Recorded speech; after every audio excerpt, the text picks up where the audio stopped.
the Chase Thomas Podcast, for people who have nothing but time to kill. An all-time great year. It's, I think it's fair to say, probably not going to replicate that in the regular season next year. Might be a guess. We get to see how much they're going to rest guys, because that is going to be a talking point all year in Boston, is who gets rest and how that's going to work for that group to make sure that what happens in the playoffs does not happen once again. But Jeff, when you look at this offseason, does it lend itself to another best overall team in this division once again, or no? Horrible. Nope. Nope. This is I said a little earlier, I was like, I'm gonna be negative, and I'm negative. Boston is not gonna be very good this year, I don't think. When you say not very good, what do you mean? How bad are we talking here, do you think?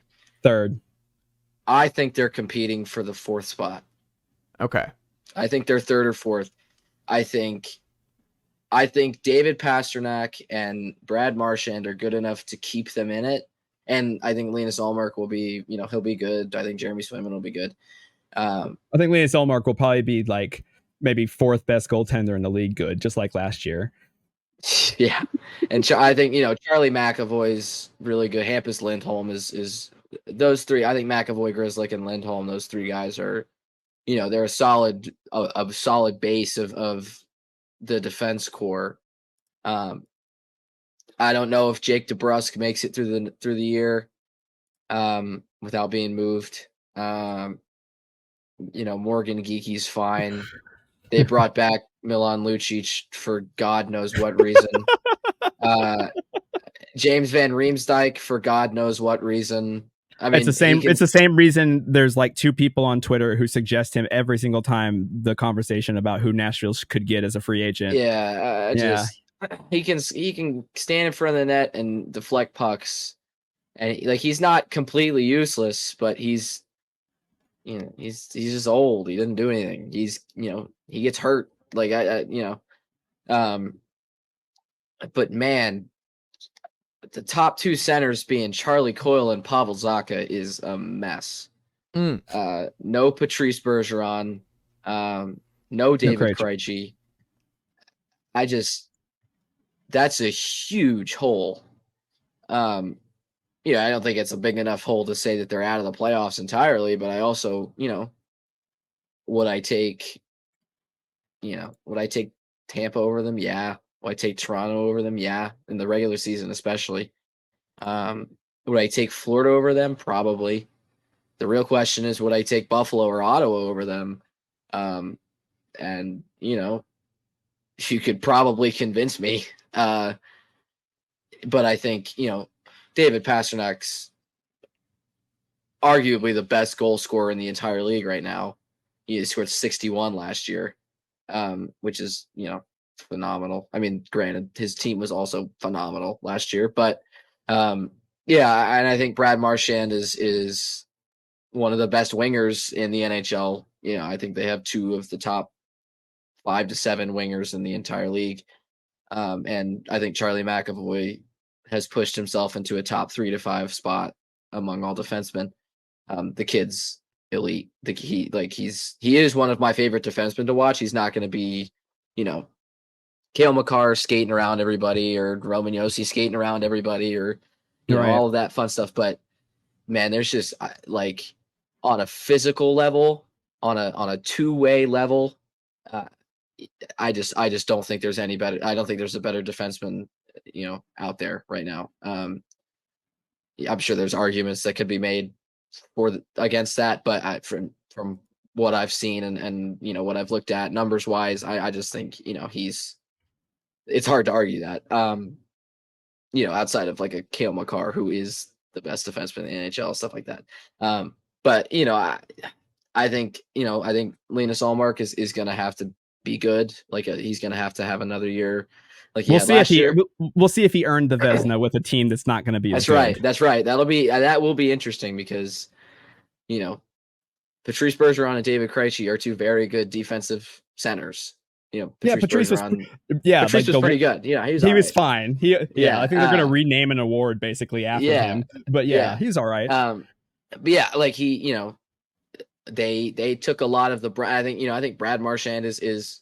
I think Bergeron, Pastrnak, and Marchand are three guys that you can really look at and be like, even like, especially for Pastrnak, like I'm impressed that a guy who can score 61 goals in a year can also be like an average to above average defensive player. Brad Marchand, I don't think Brad Marchand had, the year that he would have liked to last year. He scored 67 points in 73 games. Pastrnak got 113, which is, crazy. For reference, Pastrnak was first on the team at 113 and Marchand was second at 67. So that just kind of explains to you the gap between the first and second places. But, I think Marchand's a guy that, that can be up and around a point per game, if not more.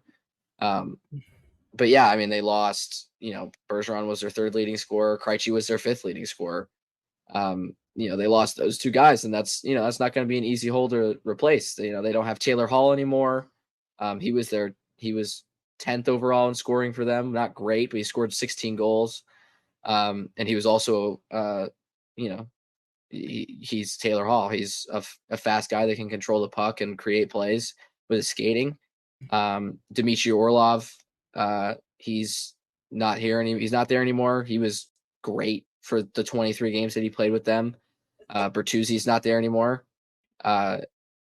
Craig Smith is gone. You beat me to it. Rip Craig Smith. Craig Smith. He's with Matt Duchene in Dallas now. Is he really? I think so. Yeah. If I remember correctly. That's a cool move. Yeah, I think that's really cool. But yeah, he's with Dallas. Okay, just want to make sure. Yeah, I think they lost a lot of guys that are scoring threats. And guys that, can be effective on the defensive end of the ice. So it'll be interesting to see kind of how they adjust to that. They don't have a number one center right now, and that's going to be a big question mark going into next year. Because no one's going to fulfill what Patrice Bergeron is and what he does. But, I'm sure you could find a way to, moneyball it and recreate it in the aggregate, I guess. But yeah, I just, they lost a lot of guys. So this offseason, I can't be positive about for them at all. So here's where I'm not going to necessarily disagree with it. I'm not going to necessarily be positive, but I will say, if you look at this team and you say that they lost, you say without any other context, you say, Patrice Bergeron, and David Krejci, like they're gone.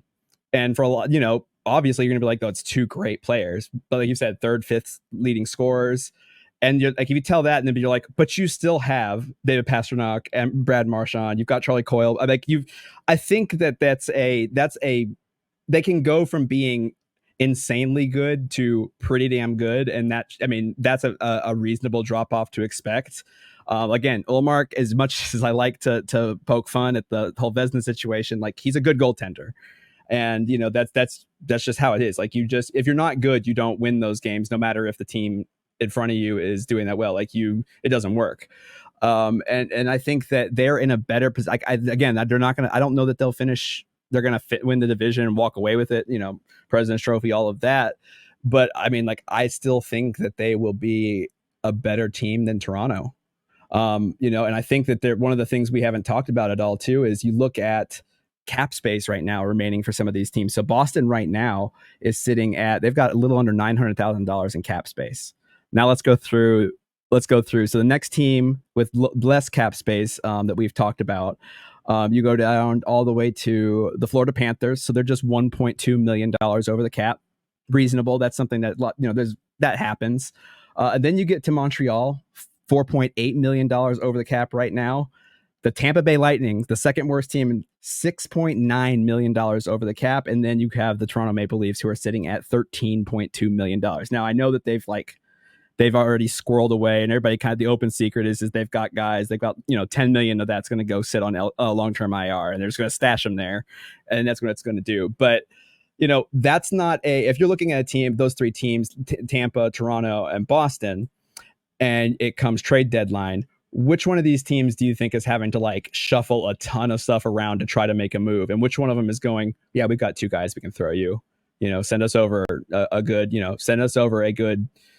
top 6 center. I think that Boston is able to do that. I think they're in a good spot to where the core of what they have left is still very good, and that it doesn't have to be a thing where this team is going to be on a decline for a long time. I mean, again, everybody loves to hate a guy like Brad Marchand. I personally, I love him. I love his, I love that he exists to make people mad.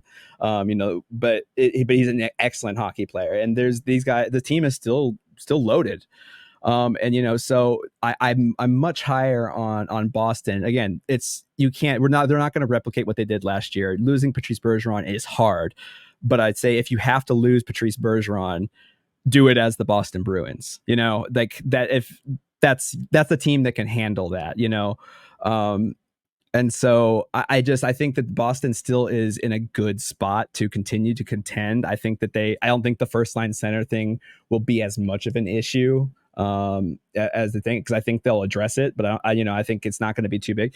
But yeah, I mean, like, they're not going to be a wild card team, that's for sure. I mean, you can quote me on that, but I don't think that they can drop low enough to not finish top 3 in the division. I'm even hesitant to say top. If they finish third, I don't think they'll finish third in the division, to be honest. But I do think that they've got a lot more going for them with the potential of this season, and like, Toronto's in a win now, like in the next couple of years, like they are going to be win now, do what you can. And so they're going to be up against the cap. They're going to be making moves. They're going to be trading away prospects. Like Boston can kind of just